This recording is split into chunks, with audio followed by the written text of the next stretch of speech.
Salut champipotes, bonjour et bienvenue sur la chaîne. Aujourd'hui je t'emmène en forêt chercher 3 ingrédients pour se faire une délicieuse petite poêlée forestière ou de quoi se faire une omelette. Genre on va chercher des morilles, des pézis veinés et de l'ail des ours. Pendant cette vidéo je te donnerai quelques conseils et je te montrerai l'habitat dans lequel je prélève ces 3 ingrédients. Si tu es nouveau sur la chaîne, n'hésite pas à rejoindre la communauté des champipotes en activant la cloche et en t'abonnant. Et à tous et à toutes, n'hésitez pas justement à mettre un pouce bleu, un commentaire, interagir. Je vous souhaite un bon visionnage et bon appétit.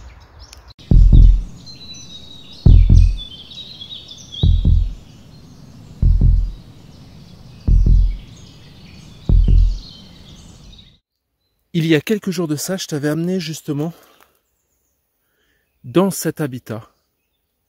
Un habitat que je privilégie, j'aime bien quand c'est hyper vert, tranquille, on entend les oiseaux, la nature se réveille petit à petit, le petit ruisseau est complètement asséché, malheureusement, mais il y a de l'humidité partout là-dessus, là-dessous, il y a de l'humidité.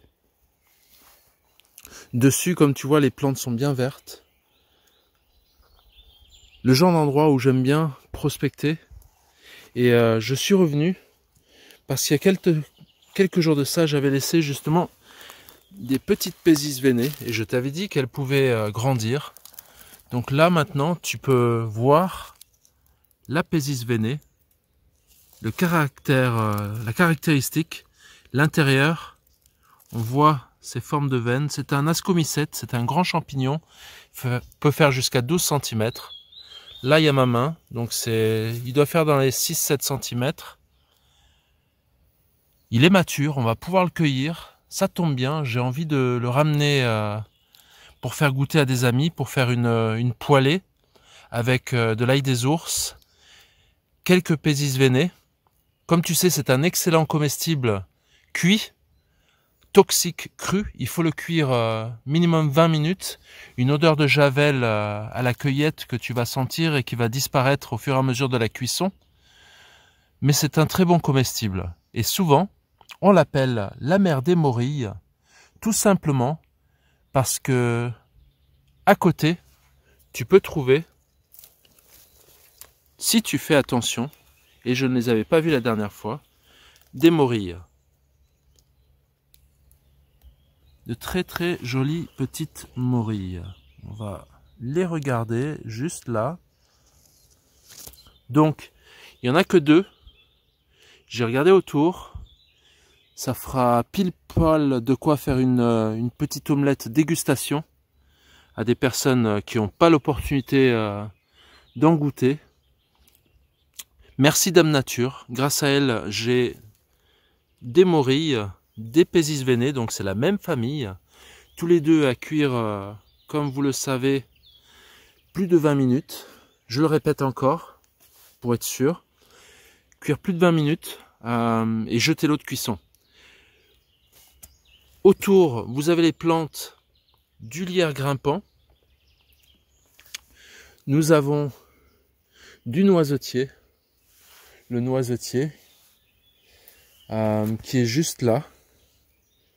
Du noisetier. On va faire un petit zoom sur la feuille pour vous montrer. Des feuilles de noisetier. On a nos frênes, fidèles au rendez-vous, qui sont un petit peu malades. Vous avez un indice, la mousse. Donc la mousse pousse au nord. Et non, c'est un endroit qu'il faudra garder en tête. Toujours revenir de temps en temps. Quand ça sera la saison des morilles, nous avons un bon combo. Nous allons les prélever. Et ensemble, après, nous allons aller chercher de l'ail des ours. De l'ail des ours, comme ça, nous aurons de quoi faire une belle petite poêlée. Je vous laisse une fois de plus encore profiter de l'endroit que je trouve magnifique. On va faire un moment comme ça. Et je vais essayer d'installer le trépied pour vous faire une belle photo de cueillette.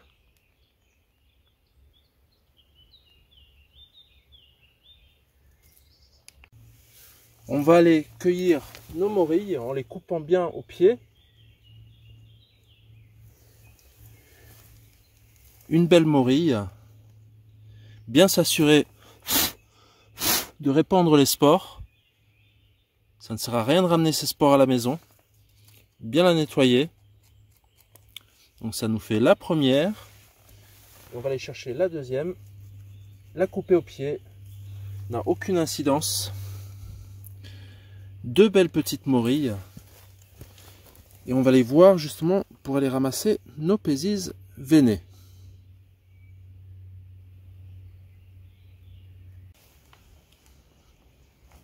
On va cueillir nos pézises veinées. Une fois de plus, on peut les couper.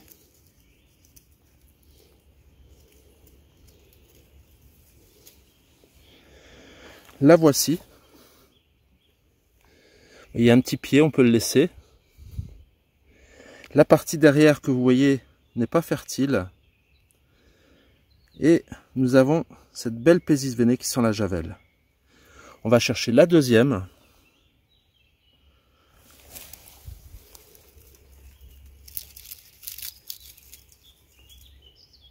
On enlève la terre, ça sert à rien de la prendre.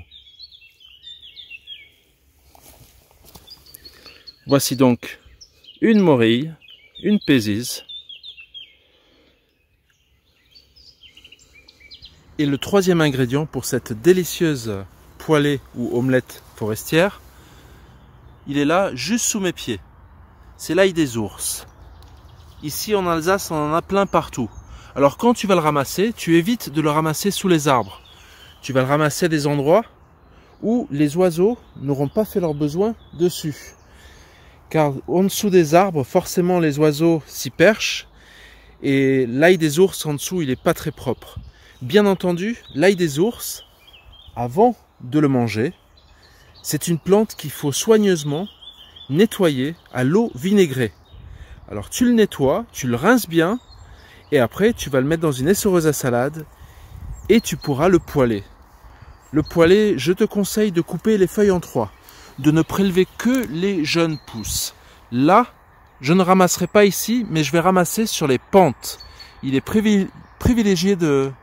Il est conseillé en fait de le ramasser sous les pentes, car les animaux descendent, ne s'y arrêtent pas. Donc tu as moins de risques d'avoir des déjections animales sur les plants d'ail d'ours. Voilà les trois ingrédients. Comme tu peux voir, pézise veinée, morille et ail des ours. Et toujours ramasser les jeunes feuilles. Les jeunes pousses, c'est comme les salades, elles sont bien meilleures. Si tu as un doute, justement, avec la feuille, tu la prends, tu la froisses, et ça sent l'ail des ours. Et tu peux voir aussi le bouton d'ail d'ours que certains prélèvent et font à la méthode, à la façon des capres, c'est-à-dire comme des cornichons. Et c'est succulent avec les raclettes l'hiver. Voilà. Je te souhaite un bon appétit si tu as l'opportunité de faire cette poêlée ou cette omelette. Comme tu as vu, j'en ai pas beaucoup, mais comme je t'ai expliqué, c'est pour une dégustation avec des amis. Je ne mettrai pas trop d'ail d'ours. Ça sera minimaliste, mais avec des goûts qui vont exploser en bouche. Je n'en doute pas. N'hésite pas à mettre un pouce bleu, un commentaire, et si tu n'es pas abonné à la chaîne, n'hésite pas à la soutenir en t'abonnant et en activant la cloche pour être averti des prochaines aventures mycologiques. Je te dis à très bientôt. Ciao ciao champipotes. On est au paradis de l'ail des ours.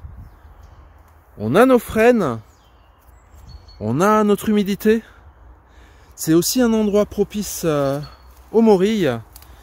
Mais ici, j'en ai jamais vu. Et de toute façon, l'ail des ours est bien trop grand pour commencer à chercher dessous.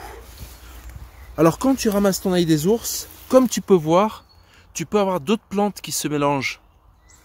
C'est pour ça qu'il faut prélever feuille par feuille et bien vérifier ta cueillette quand tu rentres. T'assurer de ne pas avoir mélangé de l'arôme en faisant trop vite avec tes feuilles d'ail des ours ou de ne pas avoir mis des feuilles de muguet, de colchique qui sont toxiques, tout comme l'arôme. Donc tu prends ton temps, tu cueilles feuille par feuille et à la maison, inspection, toujours une inspection. Tu as des feuilles d'ail des ours qui peuvent être immenses. Celles-ci, je les déconseille. Je préfère les jeunes pousses. Les jeunes pousses ont autant de goût, si ce n'est plus, et c'est du frais. Comme dit, tu es dans la forêt, tu es l'invité, tu cueilles ce dont tu as besoin, et toujours en respectant Dame Nature, qui te fait cette offrande. Aujourd'hui, elle nous offre 3 ingrédients. Le 4e, les œufs. J'irai les chercher chez mon agriculteur préféré, qui me fait des œufs de ferme absolument délicieux. Et ça va être super.